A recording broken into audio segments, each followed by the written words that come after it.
ఈనాడు group సంస్థల chairman Cherukuri Ramoji Rao 88 కన్నుమూశారు.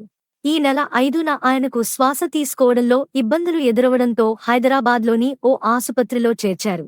అక్కడ చికిత్స పొందుతూ ఆయన శనివారం తెల్లవారుజామున 4:50 గంటలకు తుదిశ్వాస విడిచారు. ఫిల్మ్ సిటీలోని నివాసానికి ఆయన పార్థివదేహాన్ని తరలించనున్నారు. నవంబర్ 1936 16న కృష్ణా జిల్లా పెదపారుపూడిలో చెరుకూరి వెంకట సుబ్బారావు, సుబ్బమ్మ దంపతులకు రామోజీరావు జన్మించారు. అక్కలు రాజ్యలక్ష్మి, రంగనాయకమ్మ తర్వాత ఆయన జన్మించారు. కుటుంబ సభ్యులు రామోజీకి తాతయ్య రామయ్య పేరు పెట్టారు.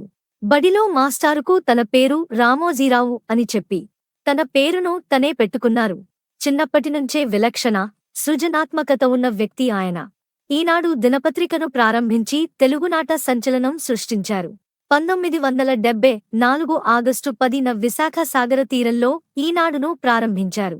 ప్రారంభించిన 4 ఏళ్లలోనే పాఠకుల మానసపుత్రికగా ఈనాడు మారింది.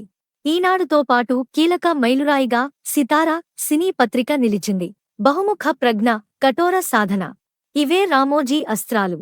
నలుగురు నడిచిన బాట కాదు, కొత్త దారులు సృష్టించడం ఆయన నైజం.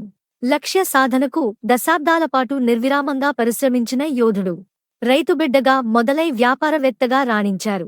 మీడియా మహా సామ్రాజ్యాన్ని నిర్మించిన రామోజీరావు చైతన్యదీప్తుల్లాంటి చిత్రరాజాలను సృజించారు.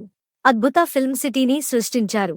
తెలుగువారి హృదయాల్లో చెరగని ముద్ర వేశారు. ఆఖరి క్షణం వరకు ప్రజా శ్రేయస్సు కోసమే పరితపించారు.